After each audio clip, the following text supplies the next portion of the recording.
You don't often see women battling in the way that these women, verbally and physically and with magic. I've had a lot of young Asian men, especially, talk to me about how important land is to them and the representation, whether it's Japan or Korea. I grew up watching fantasy and even things I love like Harry Potter or Lord of the Rings. There wasn't people that looked like me. I mean, that is such a hard question. I have sort of tiny fears like wasps.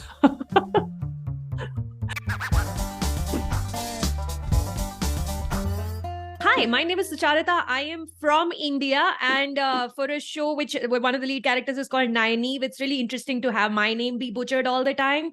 So thanks for that, Prime Video gentlemen.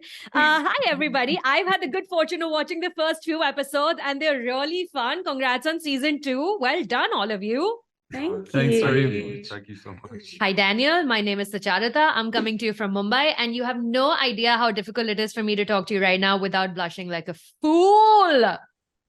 Well, it's very nice to meet you. I'm far away in northern Michigan, next to a lake. Hi, Madeleine. Hi, Zoe. Hi. Hi. It's Rosamund Pike. Hi. Oh, Hi, Sucharita. Am I saying your name right? almost Sucharita. Sucharita. Is that better? Slightly. No, but it's fine. Okay, go on. Try me again. Sucharita. Sucharita. Perfect. Okay. Listen, you're Rosamund Pike. You can call me whatever a Trolloc or a Fade or whatever. I'm okay with it. The Wheel of Time has already become an award-winning thing for you. You won an Audie for your narration of the first book. How has it been to come back as Morraine Sedai for season 2? I love Morraine Sedai. I'm one of the people who think she's one of the most interesting characters in the series. You know, not always the most flashy character, but she just has this unwavering commitment to her cause. And then you realize that that's not as simple a thing as you might think, because so much falls by the wayside. If you have somebody who's just driven to the extent that she's driven, then personal relationships, romance, you know, happiness, kind of freedom, all of that, you know, goes by the way. And it's she has the kind of qualities of a zealot in some ways, which I think is it can be irritating for people and frustrating, because she's selfless, but it's sometimes other people are the collateral damage of her way of being. You don't get to see female characters play zealot parts on screen. So it is refreshing to see Morraine do exactly what she wants to do. Everyone has a choice. And every choice has a consequence. It's very annoying to watch the show with my husband because he's read the books. So he knows what's coming up next. And he's always like, oh my gosh, I can't wait for you to find out. I can't wait for you to find out. But it's very interesting to watch the show as a woman, because it's about women building each other up and talking about and helping each other harness their powers. It must be a certain special kind of release or comfort to work with material that is so feminist. Well, I mean, there's just been, you know, we're shooting season 3 at the moment, and Sophie Okonedo, who plays Suan, was back after just playing Medea in the West End, and she just came out. She said, "Oh, I am having the best time. I'm having so much fun," because there were so many of the other female characters on our show that she'd never met before. Right. And suddenly she's meeting them. And we do have an absolutely incredible group of women, and we have a laugh. I mean, we have a really, really good time, because, you know, you don't often see women battling in the way that these women, verbally and physically and with magic, or, you know, the one power creating blades out of air. It's fantastic. And, you know, they're letting, you know, now that we've established the story, now that we've set up the rules, we can have a lot of fun with that. I mean, particularly for Maddie and myself, we've been able to lean into this beautiful friendship that Nynaeve and Egwene have, which is nothing but love, essentially, just wanting the best for one another. And in Nynaeve's case, just wanting to keep her as close as possible. But yeah, it's really wonderful to portray women loving on each other and rooting for one another, even with the juxtaposition of power and the different scales and what certain characters use their power to do. At the end of the day, it's particularly for me, I've loved the Egwene and Nynaeve friendship.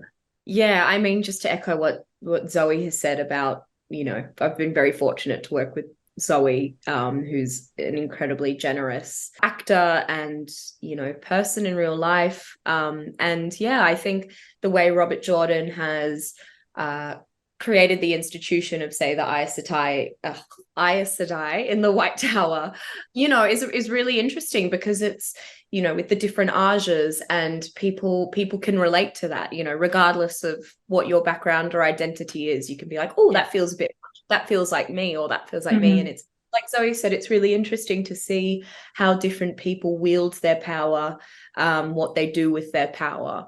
And that's something that we get to explore further in this season as well, is more different Aes Sedai from different ages come in. And also you see the way that the Aes Sedai coexist within their ages. Some are, have a real sisterhood, others are like purely business, so it's really interesting to see those different dynamics. I don't know if you've seen any of season 2 so far, but I have. I obviously have to be woefully human, which is a bit of a shame for me, because I was really digging being a sorceress with, who can shoot fireballs. And I didn't really sign up to be, to have to go through the, Morraine's terrible loss of losing the one power, which also is a deviation from the books. Yeah. But the writers were obviously very interested in seeing, what will we find if we're faced with this incredibly powerful character who's kind of reduced to human dimensions? What comes out of that? How do we really see her courage display itself when she no longer has the one power at her fingertips? Is her commitment to the cause still unwavering, et cetera, et cetera? But it also interferes with her relationship with Lan, her warder. Yes. And I think one of the things that I love about the show is the relationship between Aes Sedai and her warder. It's put a kind of slice in that bond, because the one power is needed to secure it. So without it, Lan and Morraine don't have their profound connection anymore.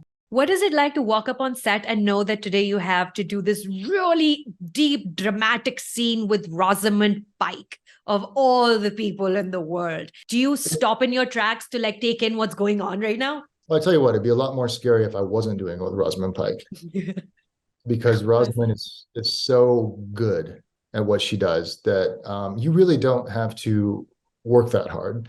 As long as you're available for her and your energy is open, she's going to give you so much, then you just have to react. So it's always frightening to have to bare your soul or cry or scream or whatever it is. But when you have good actors around you, a good team around you, it's that much easier.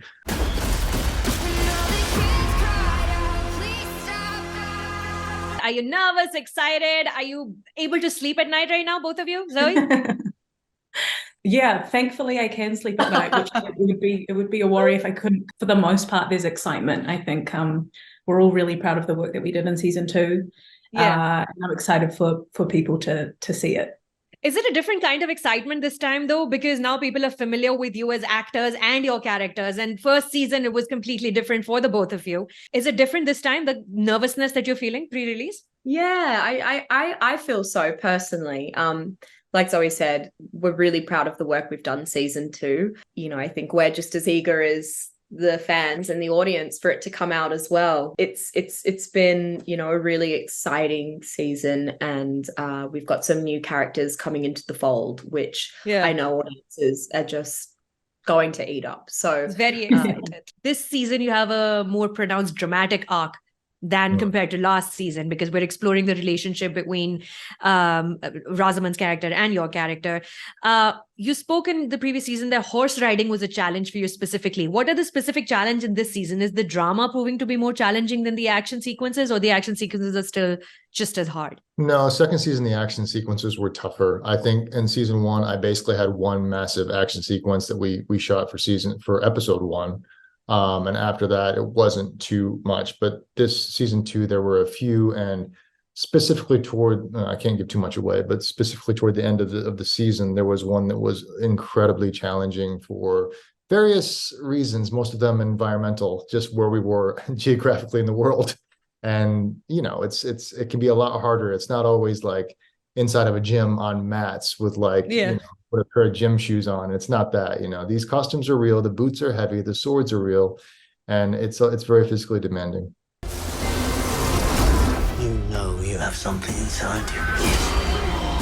something that calls for blood. Donald, welcome to the cast. How has it been for you?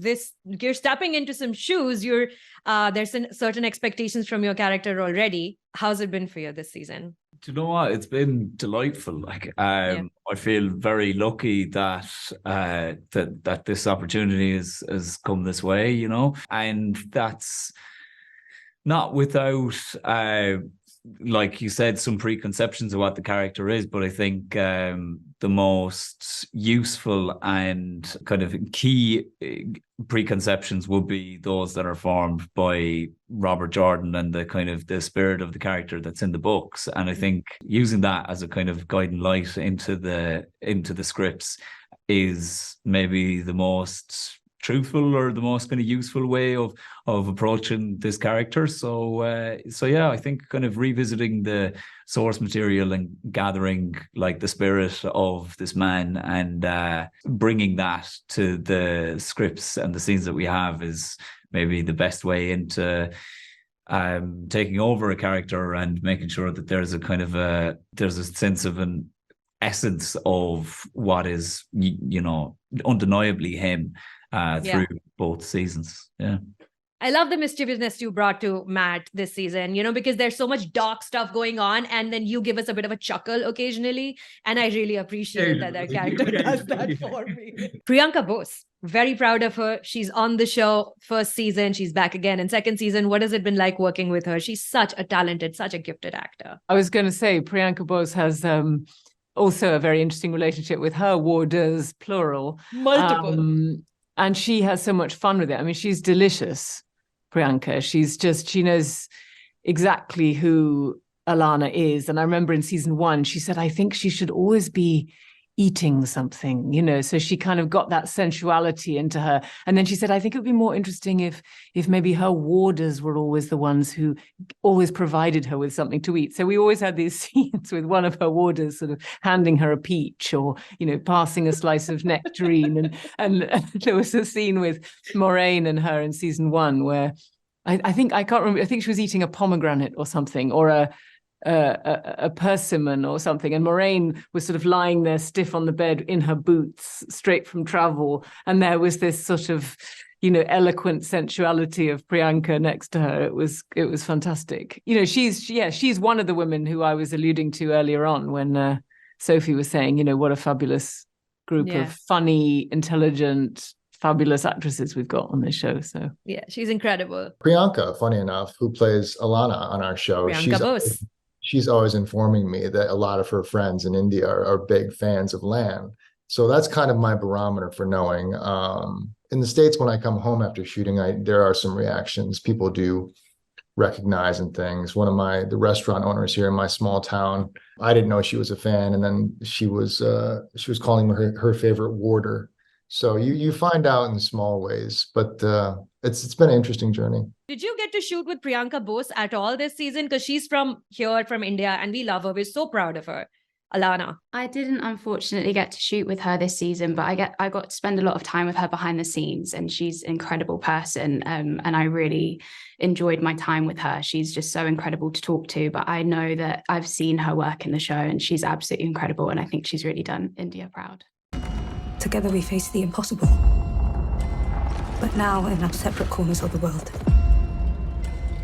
What I really love about the Wheel of Time is that it is so multicultural. It, you know, takes from cultures from across the world, across the countries, and it's not just visible in the way it looks, but in the way all the different characters are talking, accents, costumes, architecture, even. You know, Egwene and all of your characters, and Nynaeve, and everyone's so different. Do you hear that from the audience? And Marcus, you know, you've been on the show before in the previous season as well. Did you hear that after the first season was over, that they felt seen after having watched the show, the first season? Yeah, I think so. I think that's one of the amazing things about it. I mean, I grew up watching fantasy, and even things I love like Harry Potter or Lord of the Rings, there wasn't people that looked like me in it. And I think that was one thing that was quite amazing of how expansive the books are. And I feel like that's reflected with, you know, how diverse the cast is.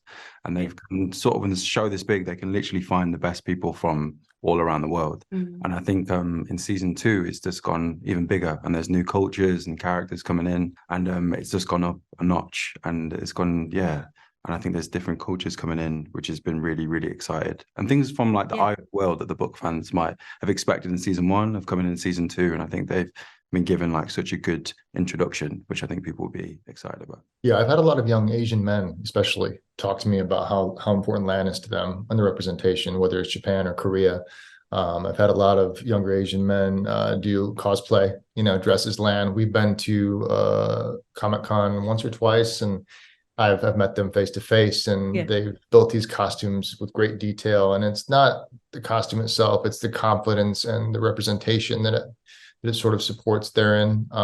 They look at you with they're very thankful, and it's hard for me to sort of process what that means. But if I think back to when I was a kid and there really wasn't anything like that, I can kind of understand what it means. There wasn't like a strong Asian male figure that was speaking English and Land's an uncrowned king, and he's a really cool character. So I'm just super proud to put his boots on. What was one of the reasons why Robert Jordan's series was such a success? Because there was so much that people could relate to, and the world was so expansive. And I know that's certainly exciting for us as actors as well to, have characters come in that are from different cultures.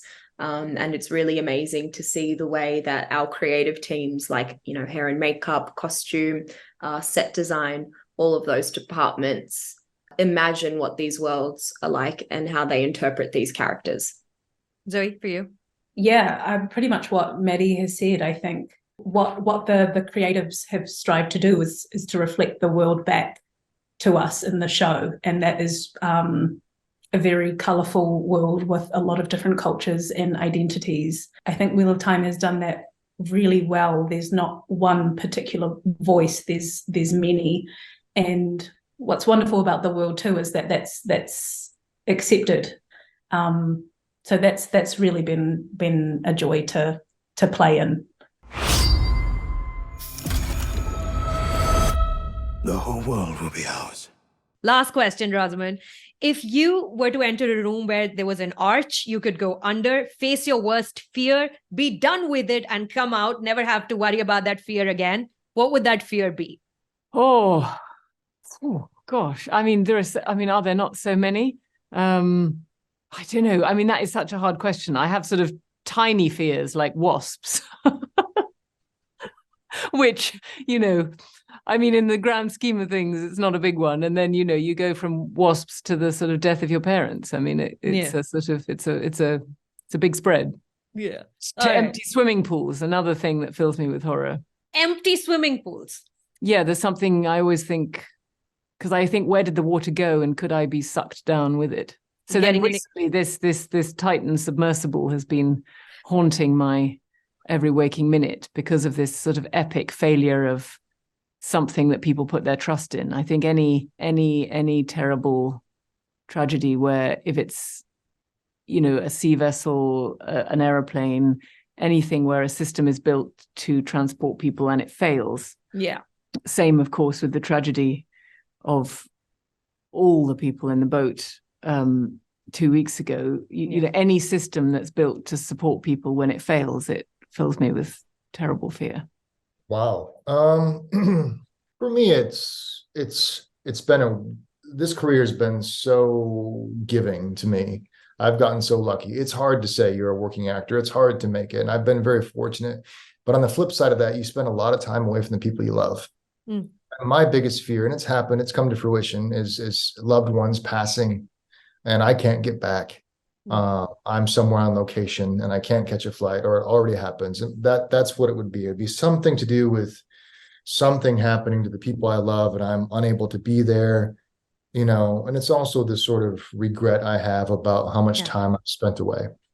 It'd be something in that area. If there was a room that I'd go in, face all my fears, it's probably meeting your shadow, isn't it, or something? The Carl Jung thing of all the sides of our personalities that we kind of don't acknowledge that we have, or there's like I don't know what culture it is, but there's an idea that hell is meeting the best version of yourself, isn't it? Yeah. So I think, God, maybe there'd be something to be learned from that, from going in and meeting the version of you that gets up at 5 a.m. and read a load of Tolstoy before going to work. I'd probably come away fairly embarrassed and maybe a bit inspired. But yeah, that's probably what I'd have to gain from going through the arches. And once you face that person, you never have to become that person because it's done. You're dusted with it and you walk back through the arch into the main room, right? So you never have to become the person who wakes up at 5 a.m. Yeah. Excellent answer. Sarah, for you. I think for me, mine's a lot more trivial, but I've got a really bad fear of birds, and it really actually hinders my everyday life because I can't deal with birds flying. So if I'm walking down the street and there's any kind of bird, it will stop me in my tracks and I have to wait for the birds to move. So I feel like if I went through the arches and there was just this big room of birds and I could fight that fear and get over it and overcome it so it doesn't affect my everyday life, I think that would be the perfect scenario for me. So Hitchcockian.